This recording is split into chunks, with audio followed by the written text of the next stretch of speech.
Class 11 semester 1 chapter 6। এই chapter 6 এর ভারতীয় সংবিধানের বৈশিষ্ট্য এইখান থেকে আজকে আমরা 7th পার্টের বা 7 নম্বর অংশের 30টি এমসিকিউ প্রশ্ন আলোচনা করব। এই কোশ্চেনগুলো শুধুমাত্র 11 এর জন্য নয়, এসএসসি বা মাদ্রাসা যে পরীক্ষা হয় সেখানেও এই কোশ্চেনগুলো প্রয়োজন হয়। সেই জন্য কোশ্চেনগুলোর সঙ্গে কিছুটা সংক্ষিপ্ত বিবরণ দেওয়া, যদিও এটি 11 এর জন্য প্রযোজ্য। আজকের পাঠের প্রথম কোশ্চেনটি 20-22 নম্বর ধারায় জীবন ও ব্যক্তিগত স্বাধীনতার অধিকার উল্লেখ আছে, এটি কাদের জন্য প্রযোজ্য? তাহলে 19 থেকে 22 নম্বর ধারা হচ্ছে স্বাধীনতার অধিকার বর্ণনা করা হয়েছে আমাদের ভারতের সংবিধান। 20 নম্বর ধারাতে রয়েছে দোষী সাব্যস্ত এবং শাস্তির বিধান, এবং 22 নম্বর ধারাতে রয়েছে গ্রেপ্তার ও আটক সম্পর্কিত ব্যবস্থাবলী। তাহলে এই যে 20 এবং 22 নম্বর ধারাটি এটা কাদের জন্য প্রযোজ্য? এটা ভারতের নাগরিক এবং বিদেশি উভয়ের জন্যই প্রযোজ্য। তবে আমরা বলতে পারি ভারতে উপস্থিত সমস্ত জনগণের উপরেই কিন্তু এই 20 এবং 22 নম্বর ধারাটি প্রযোজ্য। আন্ডার হোয়াট অথরিটি লেখার অর্থ কি? এটার অর্থ হচ্ছে অধিকার পৃচ্ছা। আমরা যে লেখগুলো আলোচনা করেছিলাম ভারতীয় সংবিধানের 32 নম্বর ধারা, সেই লেখর একটি লেখ হচ্ছে অধিকার পৃচ্ছা। অধিকার পৃচ্ছার অর্থ হচ্ছে কোন অধিকারে কোনো ব্যক্তি যে পদ অধিকার করে থাকে সেই পদের জন্য তার দাবি কতখানি যুক্তিসঙ্গত তা সুপ্রিম কোর্ট বা হাইকোর্ট অধিকার পৃচ্ছার মাধ্যমে খতিয়ে দেখতে পারে। এটাই হচ্ছে অধিকার পৃচ্ছা। কোন মৌলিক অধিকার নিয়ে সর্বোচ্চ মামলা ও বিতর্ক হয়েছে? স্বাধীনতার অধিকার। স্বাধীনতার অধিকার 19 থেকে 22 নম্বর ধারাতে রয়েছে। এই 19 থেকে 22 নম্বর ধারাতে 19-এ যেমন মানুষের ব্যক্তিগত স্বাধীনতার অধিকার দেওয়া হয়েছে, তেমনি স্বাধীনতার অধিকারগুলো হরণ করার জন্য পার্লামেন্ট বা সংসদ তার পিছনে কিছু যুক্তিসঙ্গত বাধা নিষেধ লিপিবদ্ধ করেছে। সেই জন্যই বলা হয়েছে মৌলিক অধিকার নিয়ে সর্বোচ্চ মামলা এবং বিতর্ক হয়েছে, যেটা কিন্তু এখনো পর্যন্ত চলছে। দেখবে যে সংবাদপত্রের স্বাধীনতা এটা কিন্তু ভারতের সংবিধানে কোথাও লেখা নেই, তবে এটা 19A নম্বর ধারাতে আমরা যে বাক মতামত প্রকাশের স্বাধীনতা ভোগ করি তার মধ্যেই এটা অন্তর্ভুক্ত। এই সংবাদপত্রের স্বাধীনতাকে নিয়ে অনেক জলঘোলা হয়েছিল। উচ্চতর আদালত কোন লেখটি জারি করার মাধ্যমে নিম্নতর আদালতকে নিজ সীমার মধ্যে কাজ করতে নির্দেশ দেয়? এটা হচ্ছে হবে সেই যে লেখগুলো আলোচনা করছিলাম তার একটি লেখ প্রভিনশন। প্রভিনশন ইংরেজি শব্দ, এর বাংলা শব্দ হচ্ছে প্রতিষেধ, যার অর্থ হচ্ছে নিষেধ করা। মানে উচ্চতর আদালত নিম্নতর আদালতকে বলে তার নিজের এখতিয়ার বহির্ভূত বিষয়ে নাক না গলাতে বা কাজ না করতে, এরকম একটা নির্দেশ দেয় উচ্চতর আদালত নিম্নতর আদালতকে। কোন লেখ অনুযায়ী একটি উচ্চ আদালত নিম্ন আদালতকে মামলার সিদ্ধান্ত গ্রহণে সমস্যা হলে মামলাটির রেকর্ড পাঠাতে নির্দেশ দেয়? এটা কিন্তু হবে উৎপ্রেষণ। আগেরটা প্রভিনশন বা প্রতিষেধ, এটা হচ্ছে উৎপ্রেষণ, দুটো কিন্তু আলাদা জিনিস। উৎপ্রেষণ শব্দের অর্থ হচ্ছে বিশেষভাবে জ্ঞাত। উচ্চ আদালত কোনটা?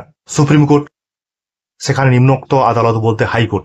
কোনো মামলার যদি সিদ্ধান্ত গ্রহণ করতে সমস্যা দেখা দেয়, সিদ্ধান্ত গ্রহণ করতে পারছে না, এরকম একটা পরিস্থিতি সৃষ্টি হলে উচ্চতর আদালত সুপ্রিম কোর্ট সেই রেকর্ডটি সেখানে পাঠাতে নির্দেশ দিতে পারে। এটাকে বলা হচ্ছে উৎপ্রেষণ। ভারতীয় সংবিধানের জীবনের অধিকার কি?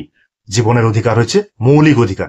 ভারতীয় সংবিধানে যে 12 থেকে 35 নম্বর ধারা পর্যন্ত যে বিষয়গুলি লিপিবদ্ধ করা রয়েছে সেগুলোই কিন্তু জীবনের অধিকার, যেটা ভারতীয় সংবিধানের মৌলিক অধিকারও বলা হয়। বর্তমানে সম্পত্তির অধিকার কেমন অধিকার? বর্তমানে সম্পত্তির অধিকার হচ্ছে একটি আইনগত অধিকার। ভারতীয় সংবিধানের কোন ধারায় আইনের যথাবিহিত পদ্ধতির কথা অন্তর্ভুক্ত করা হয়েছে? এটা হচ্ছে 21 নম্বর ধারাতে। মূলত ভারতীয় সংবিধানের 21 নম্বর ধারায় আইনের নির্দিষ্ট পদ্ধতির সঙ্গেই সম্পর্কযুক্ত, কিন্তু আইন নির্দিষ্ট পদ্ধতিটাকে বোঝাতে গেলে বা বুঝতে গেলে আমাদেরকে আইনের যথাবিহিত পদ্ধতিটাকে অবশ্যই বুঝতে হবে। সেই জন্য এখানে কোশ্চেনটা এইভাবে দেওয়া আছে, আইনের যথাবিহিত পদ্ধতির কোন ধারার সঙ্গে সম্পর্কযুক্ত, সেটা হচ্ছে 21 নম্বর ধারার সঙ্গে সম্পর্কযুক্ত। তবে এই যে আমরা আলোচনা করলাম আইনের নির্দিষ্ট পদ্ধতি, এই পদ্ধতিটা কিন্তু জাপান থেকে নেওয়া হয়েছে এবং আইনের যথাবিহিত পদ্ধতিটা মার্কিন যুক্তরাষ্ট্রের বিষয় বা পদ্ধতি।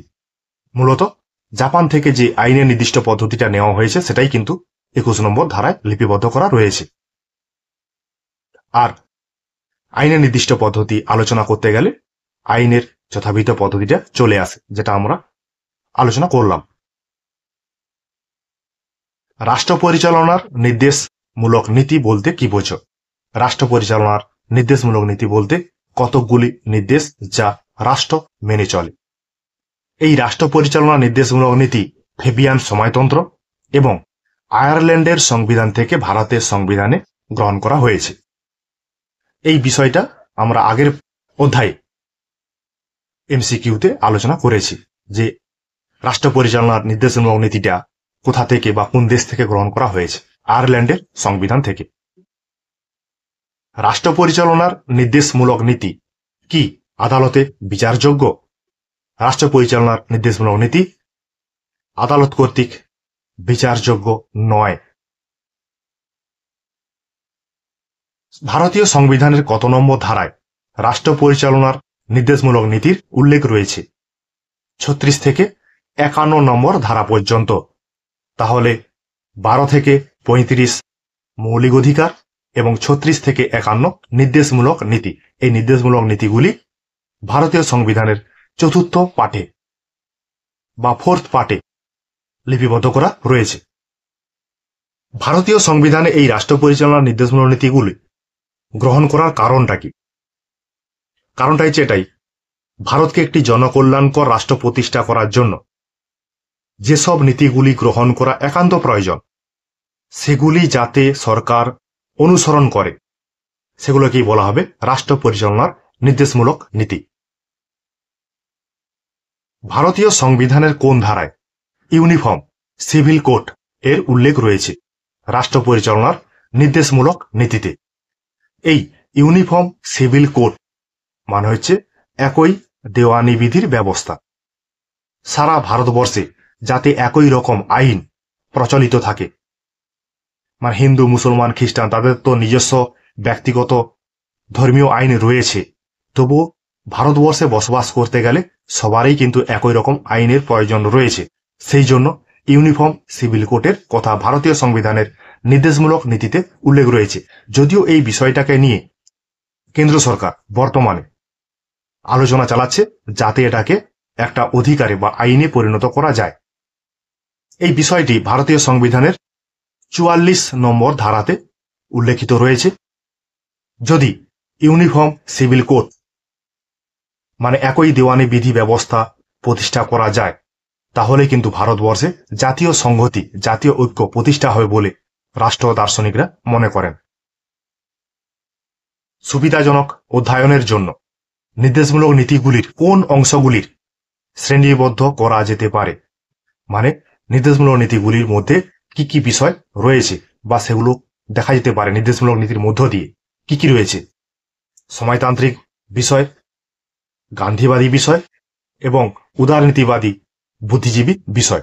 আমাদের যে নির্দেশমূলক নীতিগুলি বর্ণনা রয়েছে সংবিধানে সেখানে কিন্তু সমাজতান্ত্রিক বিষয় রয়েছে, গান্ধীবাদী ধারণাও রয়েছে এবং উদারবাদী বিষয়ও রয়েছে।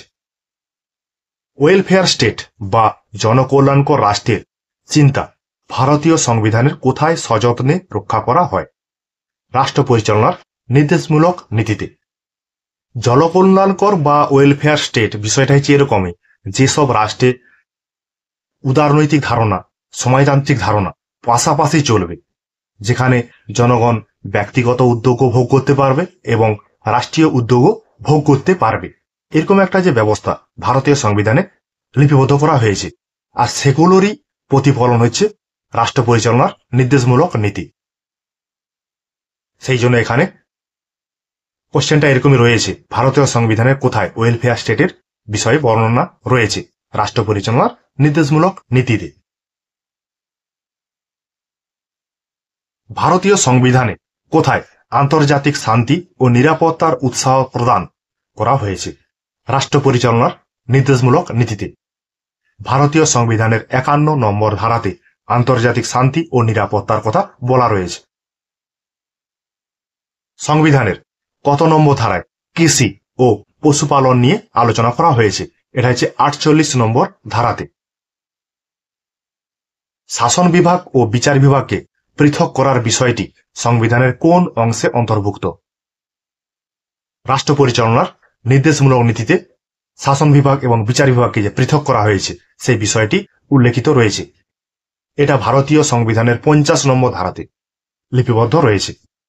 আমরা জানি বিচার বিভাগে নিয়োগের সময় শাসন বিভাগ কিন্তু সুপারিশ করে থাকে, মানে শাসন বিভাগ বিচার বিভাগকে নিয়ন্ত্রণ করে। তাহলে দেখা যাচ্ছে ক্ষমতা স্বতন্ত্রীকরণ নীতির অনুপস্থিতি রয়েছে ভারতে। তো যদি 50 নম্বর ধারাটিকে রাষ্ট্র পরিচালনা নির্দেশমূলক নীতি থেকে বের করে সাধারণ আইনে পরিণত করা হয়, তখন কিন্তু শাসন বিভাগ বিচার বিভাগকে আর নিয়ন্ত্রণ করতে পারবে না। তখনই ক্ষমতা স্বতন্ত্রীকরণ নীতির প্রতিষ্ঠা হবে ভারতে। তো ক্ষমতা স্বতন্ত্রীকরণ নীতিটা কি? ক্ষমতা স্বতন্ত্রীকরণ নীতিটা হচ্ছে যে সমস্ত রাষ্ট্র ব্যবস্থায় শাসন বিভাগ, আইন বিভাগ, বিচার বিভাগ একে অপরের কাজে হস্তক্ষেপ করবে না বা নাক গলাবে না, সেখানেই তোমার ক্ষমতা স্বতন্ত্রীকরণ নীতির উপস্থিতি লক্ষ্য করা যাবে। কিন্তু ভারতে তো সেটা নেই। কেন? কারণ শাসন বিভাগ এবং বিচার বিভাগ পৃথক করার যে বিষয়টা, সেটা নির্দেশমূলক নীতিতে রয়েছে ভারতীয় সংবিধানে 50 নম্বর ধারাতে, যেটা আমরা বললাম। এই জন্য ভারতে ক্ষমতা স্বতন্ত্রীকরণ নীতির অনুপস্থিতি লক্ষ্য করা যায়। রাষ্ট্র পরিচালনার নির্দেশমূলক নীতির মূল উদ্দেশ্য কি? এইখানে রাষ্ট্র পরিচালনার নির্দেশমূলক নীতি ন্যায় প্রতিষ্ঠা একটি দেওয়া আছে, আরো রয়েছে। সেগুলো কি কি? জনকল্যাণকর রাষ্ট্র প্রতিষ্ঠা করা, আর্থ সামাজিক ন্যায় প্রতিষ্ঠা করা, আন্তর্জাতিক শান্তি ও সুরক্ষা প্রতিষ্ঠা করা, এগুলো কিন্তু রাষ্ট্র পরিচালনা নির্দেশমূলক নীতির উদ্দেশ্য। তবে আর্থ সামাজিক যে ন্যায় প্রতিষ্ঠা বা সাম্য প্রতিষ্ঠার কথা রাষ্ট্র পরিচালনার নির্দেশমূলক নীতিতে বলা হয়েছে, কিন্তু এই আর্থ সামাজিক যে ন্যায় বিষয়টা ভারতীয় সংবিধানে নির্দেশমূলক নীতি ছাড়া অন্য কোথাও বলা নেই। এই জন্য ভারতীয়রা রাজনৈতিক স্বাধীনতা বা সাম্য বা ন্যায় ভোগ করলেও অর্থনৈতিক সাম্য স্বাধীনতা ন্যায় ভোগ করতে পারে না। তাহলে যেখানে অর্থনৈতিক সাম্য ন্যায় নেই, সেখানে মানুষেরা, ব্যক্তিরা কিভাবে রাজনৈতিক সাম্য পেতে পারে? এটা অনেক রাষ্ট্রবিজ্ঞানী বা ভারতীয় চিন্তাবিদরা প্রশ্ন তুলেছেন। সেই জন্য আর্থ সামাজিক যে ন্যায়, এটাকে রাষ্ট্র পরিচালনা নির্দেশমূলক নীতি থেকে বের করে ভারতীয় সংবিধানে লিপিবদ্ধ করতে হবে, অন্যান্য ধারাতে। তাহলেই ভারতে সমস্ত রকম ন্যায় প্রতিষ্ঠা হবে। কে বলেছেন রাষ্ট্র পরিচালনার নির্দেশমূলক নীতি কোনো একটি ব্যাংকে প্রদেয় চেকের মতো? কেটি সাহ। মানে রাষ্ট্র পরিচালনার নির্দেশমূলক নীতিগুলির গুরুত্ব আছে, আবার গুরুত্ব নেই। এই জন্য কেটি সাহ ব্যাংকের চেকের মতো বা চেকের সঙ্গে তুলনা করেছেন রাষ্ট্রের নির্দেশমূলক নীতিগুলিকে।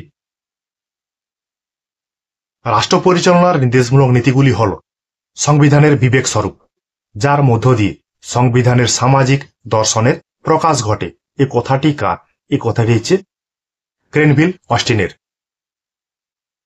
রাষ্ট্র পরিচালনার নির্দেশমূলক নীতিকে ভারতের সংবিধানের অভিনব বৈশিষ্ট্য বলে বর্ণনা করেছেন কে? পি.আর. আম্বেদকর, আমাদের ভারতীয় সংবিধানের জনক। সংবিধানের কোন ধারায় শ্রমিকদের বেতন সম্পর্কে আলোচনা করা রয়েছে? 43 নম্বর ধারাতে ভারতীয় সংবিধানের শ্রমিকদের সমবেতনের কথা বলা হয়েছে।